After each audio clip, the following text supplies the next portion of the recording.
Here are the autumn essentials you need to know for step-by-step success in your garden. Welcome to Bridgemere Show Gardens here in the month of November. In this episode, I reveal the onions, garlic and shallots that you can plant now.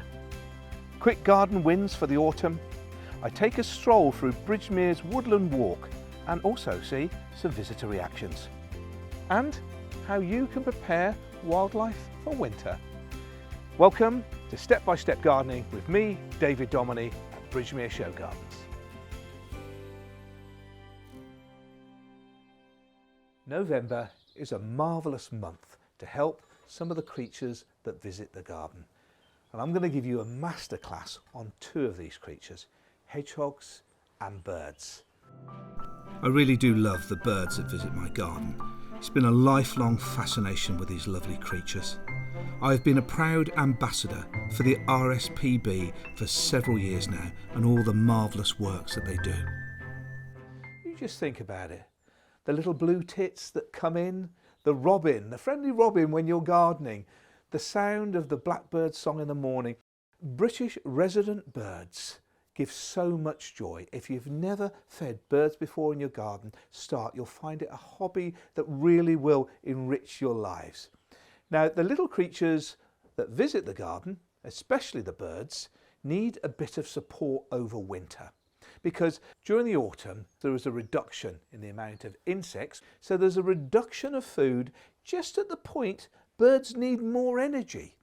And there's a way that you can help the birds that visit your garden. And in this masterclass, I'm going to show you how. First of all, nature's larder. Any flowering plants that you have in the garden, certainly late summer flowering ones, don't cut the heads off. The seed heads are a pretty good source for birds. Anything like verbena or teasel, anything you're growing, leave the seed heads up. Also, adding in berrying plants like this lovely pyracantha orange glow here. Look at the marvels of that. Now, pyracantha is brilliant for birds because it's commonly known as firethorn because it's got lots of thorns within it. It makes quite a dense hedge or even something to grow as a climber in front of your property, leaning on the brick walls, and it makes pretty good nesting because the thorns add as a bit of a protector against predators. But at the beginning of the year it has flowers which attracts insects, and during the autumn winter it's got the berries. But a good way to feed birds that's nice and easy is going into the garden centre and buy these are fat balls. There are two different types of fat ball. This one over here is a insect oil ball, and this one over here is superior seed fat ball, and they're ever so easy to install.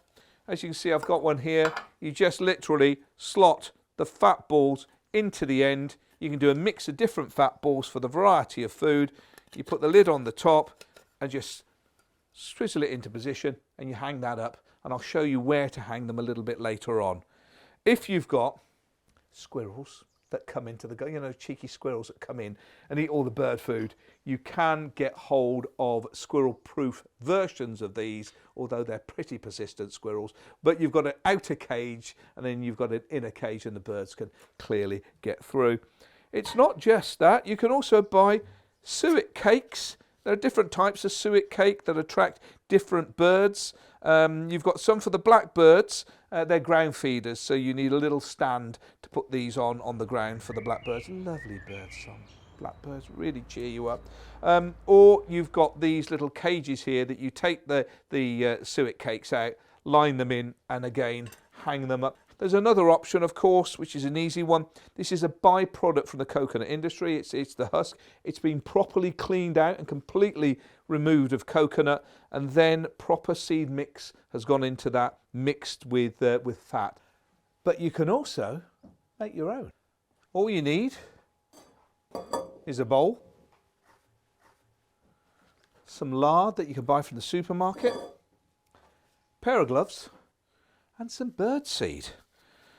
Now, it can get very messy, which means it's a great job to get the kids involved with, because it's a bit of a make, it's involving nature, and then the kids can see what they've made actually being eaten by the birds. Now, half of one of these is good enough. I'm going to put the whole one in because I'm going to show you how to make different types. Let me just move this over here and lightly loosen it up. That's why you're wearing gloves. Now, there's lots of different recipes that you can use. I'm a great one for only using proper bird seed, because what you're creating here is going to be eaten by your birds, so nothing very salty. No bacon rind in there, no salty nuts or anything like that. So this is a special seed mix that I bought from the garden centre. There's an awful lot of seeds, so let's get it all in. Next up here, there's another mix, and this has got pink suet pellets in there, oats and a whole host of others. Plenty of that in. You'll be surprised, that looks like a lot of seed, but that'll get mixed up. And I've also got some sunflowers coming in here as well. Next bit, it's a technical term, you mush it up. Now first of all, it looks as if there's too much seed, but keep working it. Now see how it's taken up all the seed? Could probably take more. Yeah, you don't need anything mechanical. It's just working it with your hands. And as you can see, it is now forming a very good cohesive ball, absolutely packed with seed and energy. Perfect carbohydrates for the birds, and it forms a lovely fat ball. Now what I normally do with these is I'll split it in half like that. Then I will get some string. Not the easiest thing to do, tying string with slippery gloved hands with a little knot in it there. And then place it in the heart of the fat ball and reform it. There you go. Sometimes you can put it into the fridge just to firm it really up first, but because it's quite cold out here in November, perfect to hang up in your trees or on your bird feeders. I'll show you something else that you can do. Now, I bought this cup and saucer from a charity shop, used a little bit of super glue to glue the saucer onto the cup. You can just as easily create something from a jug. And I'm now going to insert the fat seed filler right into the cup like that. I'm forcing it down so it makes contact with the sides to hold it in. Yeah, got this little stick here. I'm going to force that right into the heart of it and just firm around the outside. And that'll be a perfect perch for the birds to land on to feed. And then I hang that up on the bird feeder. That way you can have lots of quirky ornamental feeders. Right, let's go and hang them up.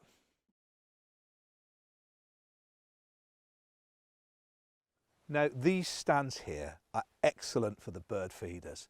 I've got fat balls here, my cup and saucer over there, I've got my little cake cage and fresh water here too. Perfect for the birds. It's in an open space so the birds can check that there's no predators underneath. I've got it quite close to that tree. It's quite a sheltered spot here. The tree makes a particularly important point because the birds will get into the tree, look around, make sure there's no predators and come and safely feed and take water. The birds in the garden need water for more than just drinking, but also to keep their feathers clean too. So I've got several bird baths positioned near the feeding stations that I make sure is kept regularly clean.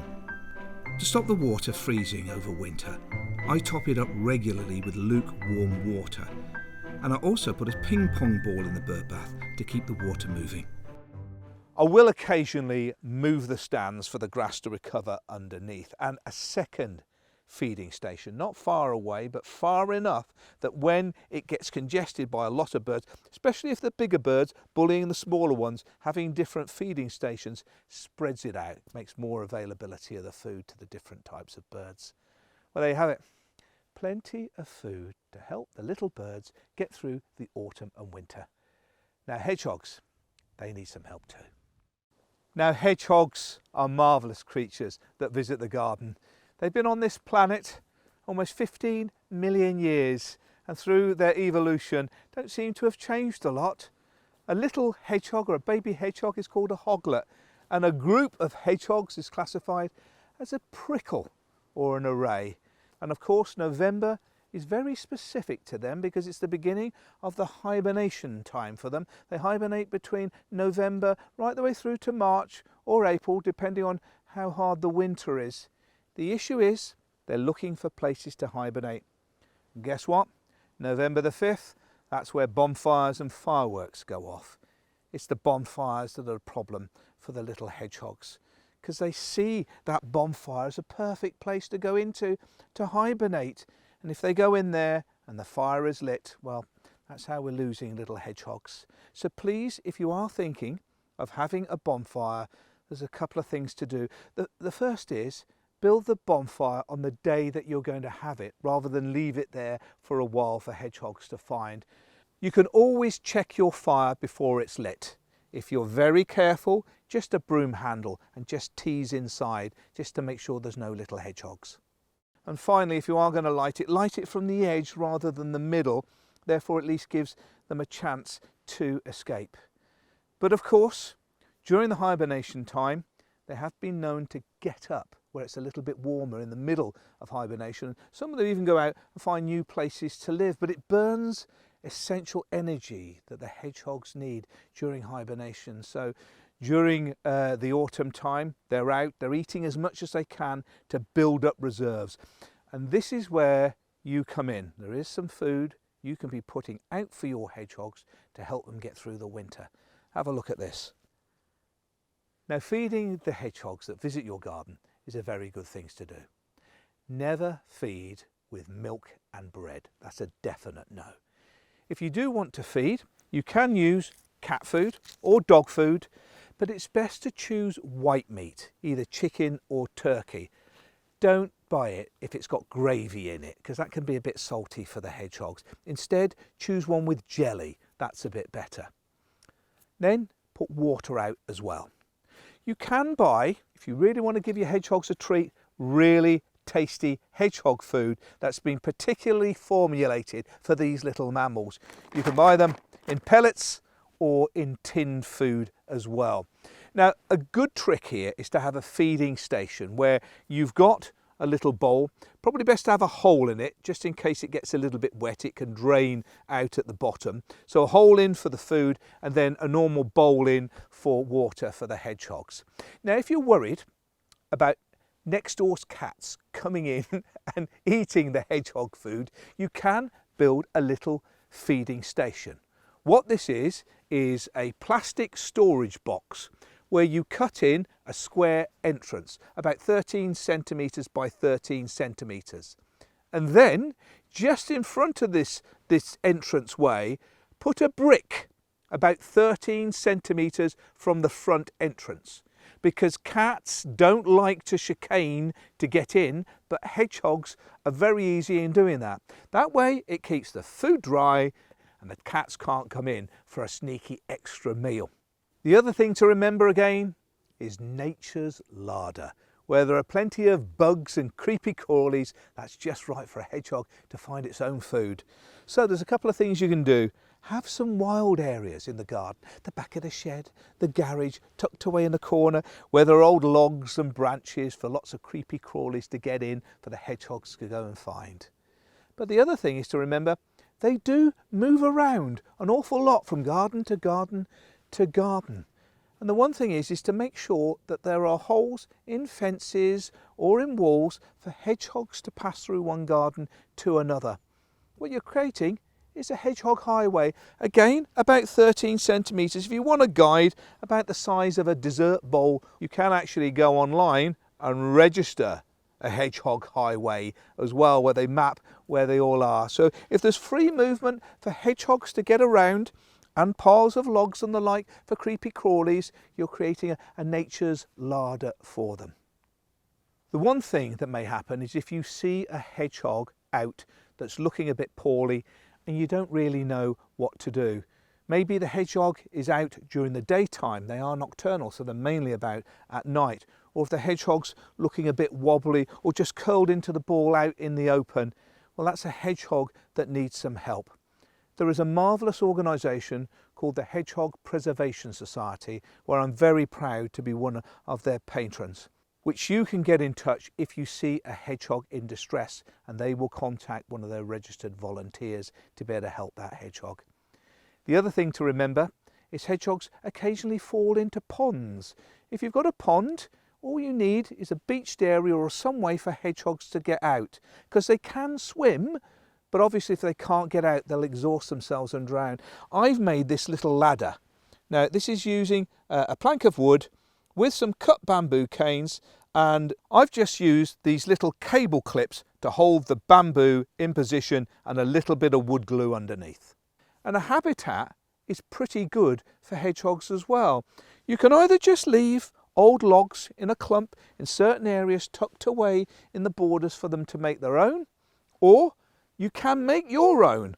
I've made this one just at the front here out of an old crate with a little bit of a solid top and a little tunnel entrance at the front, or you can go out and buy them. Slate roof, nice and cosy for hedgehogs inside. Providing the right habitat, making sure the garden's safe, and also feeding the hedgehogs goes a long way to look after these very special creatures. It's great helping wildlife through the winter, but as we come into autumn, we get another beauty, and that's autumn colour. Let me tell you how it works.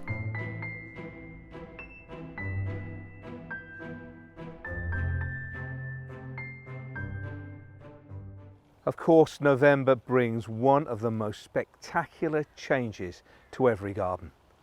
The autumn colour. Just take a look at that. Fiery reds and oranges and spectacular golds as the deciduous plants start to change before they lose their leaves. And they create these massive clouds of colour in our garden.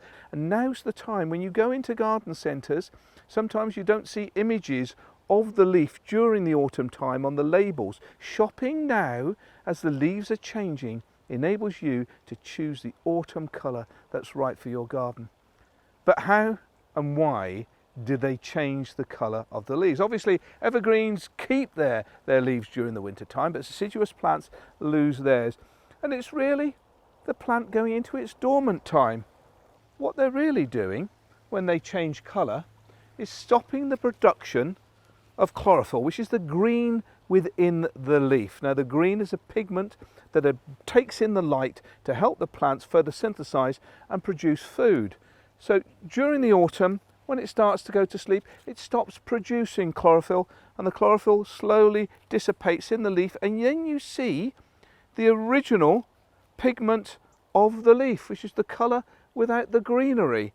Now, these are carotenoids. Now, these are always within the leaf. You just can't see them because of the green of the chlorophyll. But when the chlorophyll goes, that's a natural colour. That's a fig. How gorgeous is the shape of that leaf? Then you've got willows, and then you've got, this is witch hazel here. It's spectacular. So carotenoids are naturally a pigment within the leaf that you can see when the greenery comes out. As the plant is sucking some of the energy back into the stem. The plant's not changing autumn colour just for the beauty of it. It's a survival mechanism to pull in vital foods to help it, when it comes to spring, set out those new leaves. Now, there are some leaves that actually hold in sugars. It's part of their genetic structure. And what the sugars do is they react with the cold and they turn the leaf red. So this red colour isn't always within the leaf. It changes to red because the sugars are trapped in the leaf and it starts to get cold at night. And that's where you're getting the difference of autumn colour. How spectacular. And then, of course, there are others that don't have so much spectacular colour. but it's the leathery tannins of the leaf as the energy is pulled through them before they fall onto the ground. So effectively, there are 3 different colour groupings of leaves, all dependent on the action of the pigments changing within. Isn't nature wonderful?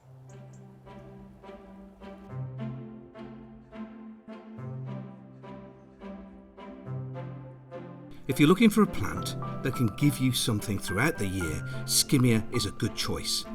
Evergreen foliage, winter berries and buds as well, plus scent when the flower opens. It's a winner.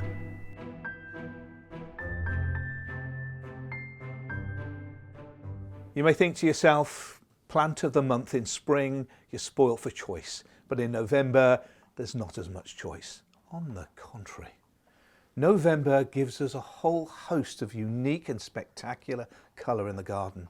I've got to choose from all the different autumnal hues, the scarlets, the golds, the browns of foliage changing. And then there are berries too, and late autumn flowering plants. Autumn is rich with a selection, and the plant of the month I've chosen is a particular favourite and so easy to grow. It is in fact the Skimmia. Take a look here, an evergreen plant. This one here is rubella, and these are in fact little flower buds. They're not berries, they're flower buds, and they hold on right the way through the winter into spring, when they open up into little whitey pink star-like flowers, which is perfect for little bees just coming out of hibernation for some early food. And they shine up so well on the backdrop of evergreen foliage, meaning all year round interest. Lovely emerald green, waxy type leaves, leathery in feel, which set a perfect backdrop or foil to the beautiful flower buds that are in front. And it's not just this variety here, there's another one here. Always best just to check when you buy skimmias. On the front of the label here you see the variety Skimmia Finchy, and then you can look them up online to find out exactly what the plants do. But the combination of the lime coloured buds and the dark ones on the rubella is just heavenly, and there are so many others to choose from. This particular variety, Perosa, has variegated foliage as well as its buds around the outside. And this little real cheeky one here, Marlowe, is a dwarfer variety too. So the big rubella grows up to about 1.5 meters. These other varieties about 0.5 meters. So they're pretty flexible. And it's not just about flower buds. It's berries. 2 gorgeous little varieties here, Temptation and Reevesii. Look at the bright berries, born again above the evergreen emerald foliage. Now, the thing to remember with skimmias is they're dioecious, meaning one plant will be a male and have all male flowers, then another plant will be female and have all female flowers. So to get the plant to berry, you need a male and a female, obviously, to cross-pollinate. So the males will produce the lovely flowers and the buds, but not berries. And the females, of course, they have some flower, but they also produce a great deal of the fruit. But to be absolutely sure, if you don't want to plant several plants in and you just want one, you can buy self-fertile varieties. And both Reevesii here and, of course, Temptation, both of these are self-fertile. So this is pretty good when it flowers because it helps the bees, and of course the birds get to eat the berries. Now the best thing about them is the position. They like areas where many other plants don't. They prefer shade or semi-shade. In fact, they will perform much better in shade than they will do in sun. So they put themselves into an area to give you colour and brightness just where you need it. But of course, it's not just borders and in the ground that you can plant skimmias. They work pretty good in pots too. When you're choosing a container for your plant, choose as large as you possibly can, because there'll be more soil in it, enabling it to hold more moisture and food, and of course space for it to grow. Now I've chosen this lovely container here. It's beautiful, it's glazed, drainage hole at the bottom. Always make sure there's a drainage hole. Sometimes people use pot feet just at the bottom, which lifts the container up slightly from the base of the patio that you put it down, just to enhance that free flow of water through the drainage hole if it gets too wet. Sometimes I use wine corks just underneath, just to lift it up a little. But this beautiful container here, now you'll notice just on the inside of glazed containers, there is a mark where the glaze finishes and the normal earthenware is just underneath. I wouldn't fill the soil further above the glaze. Just keep it on the mark of the glaze. If you leave about that sort of space from the rim of the plant to the surface of the soil, that space you can use on a summer's day to fill with water to slowly seep down. If you fill the soil right to the top and you water, the water just rolls off. So it gives you almost a lagoon of water to help fully hydrate. And remember, of course, when you've planted in a container, you are the custodian of that soil and that plant. Unlike if they're planted in borders where the roots can search out and find moisture, in pots it's all within the same area. Okay, I'll give you another tip. I usually tap to get them out the pot, just on the edge there. Sometimes if it's difficult you can give the pot a squeeze, but if you tap, the pot should come off cleanly. I'm actually going to use this pot as a template within this container here. So I'm using, I've already part filled this, peat-free compost in here. Skimmias usually like a neutral soil or even just slightly acidic. I'm just going to position it in. So what I'm trying to do is position the container so the top of the container is roughly in line with the glaze. And before I do that, I lightly firm it just to sit in. There we go. And now I'm going to backfill around the container, which has got almost the mould of the size of the root ball. A bit more peat-free along here. If you keep firming in as you're putting it down, you're making sure there are no air pockets really. So there you have it. The container is just in there, and I firmed lightly around the outside, which enables me just to take the container out to be a perfect shape for the skimmia to go in. It's always better to water the skimmia before you put it into the container to make sure it's hydrated. There will be a slight difference, so just lightly firm in around the outside. If you wanted to, you could put some pot toppings or a dressing of coloured pebbles over the surface and plant the skimmia to the same level it was in its existing pot. Don't mound the soil up the stem at all. And there you have it. Lovely skimmia in a beautiful container. The other thing about skimmias, they really help you with Christmas decorations, because you can use both the berries and the flowers if you're creating a Christmas wreath for the front door. In fact, growing your own Christmas decorations is incredibly rewarding. It's very personal because it's come from your own garden, and of course it's saving you money as well. So there we have it. Plant of the month, skimmias. Something for all year round colour, whether it is flower buds, flowers or berries. There's such a choice, and very low maintenance too.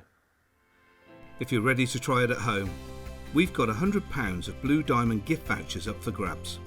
We're giving away 10 gift vouchers, each worth £100, and entering is completely free. To be in for a chance to win, click on the link in the description, leave a comment on this video telling us what garden topics you'd love me to cover in future episodes. Open to UK residents only, closes 30th of November 2025 at 11:59 PM. Terms and conditions apply. Now, November is a great month to tackle the soil.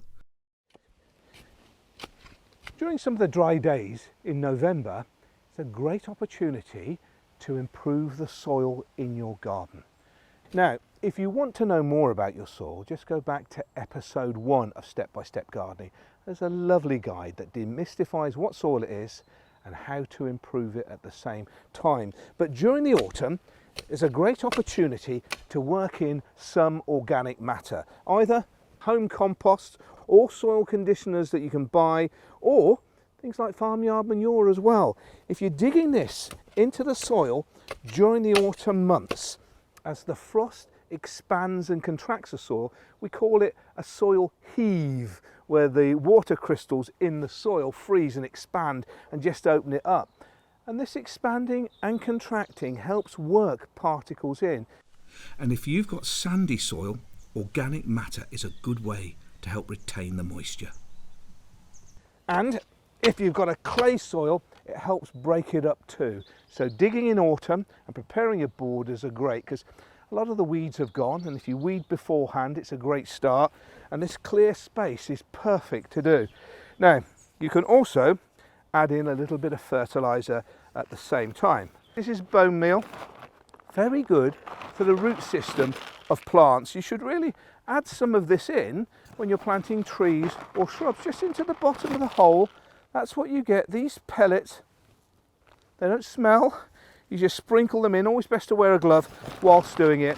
They're slow release, very high in calcium and phosphorus, and what that does is it helps make the plant strong with its root system.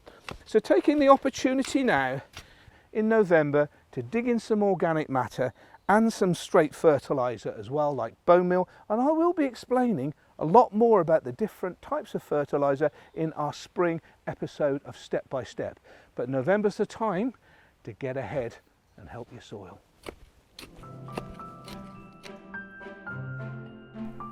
From feeding the soil to feeding the senses, a woodland walk is an inspiration. The Woodland Walk is one of my favourite areas of Bridgemere Show Gardens. It's not a show garden in itself that you can just stand from the path and take a look. It is an immersive experience. It's almost a palate cleanser, enabling you to engage with nature before you move on to the next garden experience. But there are some aspects of the Woodland Walk that you can take back into your own garden, because it teaches us something very different about the engagement of plants and nature, and that's the adventure. There is nothing definitive about the Woodland Walk, just full of options. I mean, take a look at the area here. There's one path here that splits into two at the back, another path there, there and there. Every time you visit, you can take a different route. And that is the beauty of the exploration. There's a combination of evergreens and deciduous plants, some which have turned and some which are about to. And all of a sudden, you can't see what comes next. And that is the fun. As you come into the planting to the left, the right and above my head, creating almost a canopy of walking. And that's the magic. It's all about enchantment. It's about a discovery. It's enabling you to walk around and meander at your own pace. And of course, every month of the year, it looks slightly different. New growth in spring, shadow and shading during the summer, autumn colour and the frosted winter effect. A woodland walk is a perfect way to refresh and revigorate yourself before you start looking at other gardens and nature. Well, let's hear what the visitors think when they come through the Woodland Walk here at Bridgemere. Well, I love it. It's sort of an escape for me. On a day like today with the weather as it is, but I just think there's so much, to see here. It's peaceful, relaxing, and so it is an escape. Nice, I like them. I've got trees in my own garden that are nice.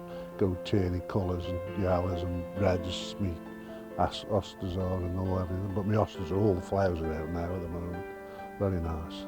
It's like exploring, isn't it? It's like being on safari. You just don't know what you're going to find round the next bend. Different trees, you don't know whether you might see a squirrel or a bird. It's almost looking like looking at a painting with all the different colours of the leaves.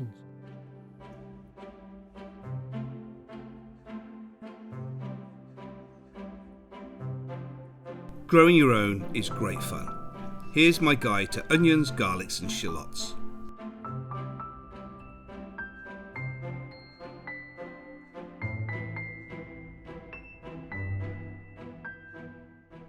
Now, one of the vegetables that you can grow in your garden and get great results with very little effort is in fact onions, shallots and garlic. They add so much flavour to your dishes, your cooking, your sauces, your soups, and it's such an easy thing to grow. I'm now going to go through step by step on how you can plant them in November to get bumper crops by the time you get to the end of spring and into the beginning of summer. Let's just start by seeing what you get. So if you go into the garden centres, you're buying these pre-packs now, and that's what you get inside bulbs. And all you need to do is bring them back, prepare the ground and put them in and let nature do the rest. So first of all, onions. Now, these are the edible onions rather than the ornamental onions. So these alliums here that you can see the beautiful flowers on are in fact ornamental varieties of onion. Whether these here aren't grown for the flower, in fact, we don't want them to produce a flower. It's called bolting. We want them to produce these. How gorgeous are they? Freshly grown, harvested from your own garden and taken in to use, and nature more or less does it for you. So let's take a look at the types that you can buy in the garden centres right now. First off, onions. You're either going to get white onions like this here, or there are red onions like this here. Now, onions are incredibly tasty, very good for gut health. Also, a lot of vitamins, including B6, which is very helpful for the body. They originate from cultivated varieties that have been domesticated, originally grown in Central Asia. Whereas the shallots, they originate from Central Asia right the way through into Eastern Iran.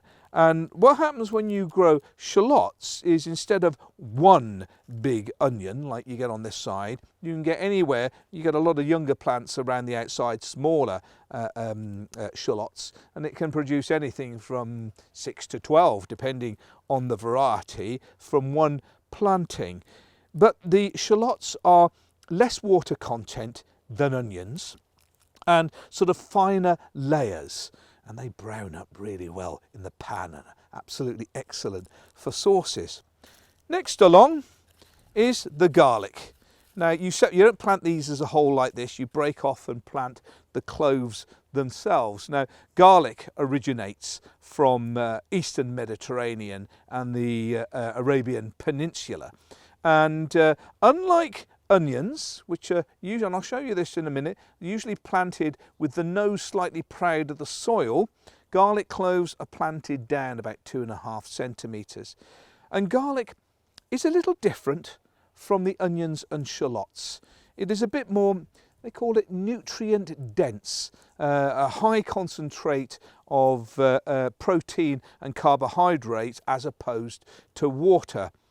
And it's been linked to be very good for blood. Might be the link against vampires, I hasten to add. But they say that it reduces blood pressure and cholesterol as well. In fact, the British Heart Foundation has done a series of tests and recognises just how good garlic is. And all of these, from the white onions to the red onions to the shallots to the garlic, can be planted now. What you're looking for is a sunny position, well-drained soil, and push them in and let nature do the rest. Right, let's get them in the ground. Now this is a lovely sunny bed, ideal for onions, and crops are rotated here and onions haven't been in this bed for a while.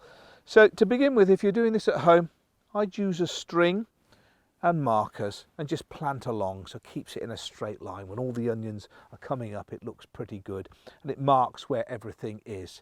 And I've separated the rows. You can do this anywhere between 25 and 30 centimetres.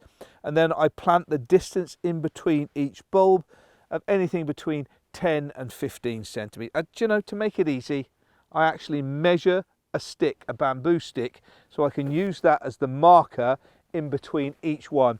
Eventually you just get your eye in and you know what the gaps are. So I've cultivated this border. It's had a lot of organic matter in over the time. Some people, when they're planting onions, like to trench it, get the corner of a rake or a hoe and draw it along just to separate and part the soil, put the onions in and then backfill. Personally speaking, I like to make sure that it's well cultivated so I can almost push the bulb in. Let me just show you what I mean. Let's just grab a red onion here. So you can just push the bulb in to make sure the bottom of the bulb hits the bottom of the soil. So you make sure everything is weed free and the soil is well cultivated. I'll come on to those in a minute. So first up, I'm going to do a whole line of shallots. Now they are much bigger bulbs, of course, because they're producing lots of smaller bulbs around the outside.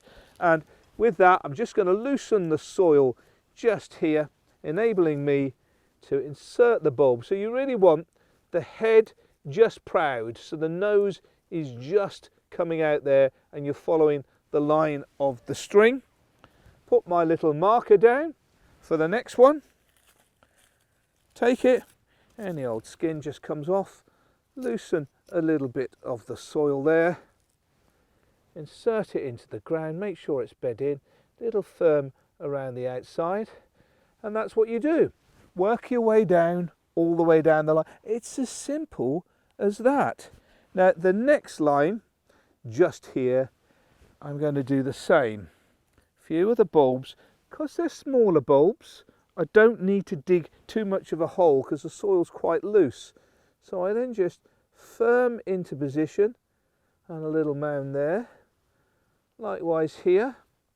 Now if you have got an area that isn't well drained, this is pretty well drained, you can actually make a slight mound like that and insert your bulbs along there, so you're raising them up a little bit to aid the drainage. But this bed is pretty good. In fact, over the far side, the onions that were planted in there in springtime that produce crops for later summer, they've done particularly well here because we're planting in autumn.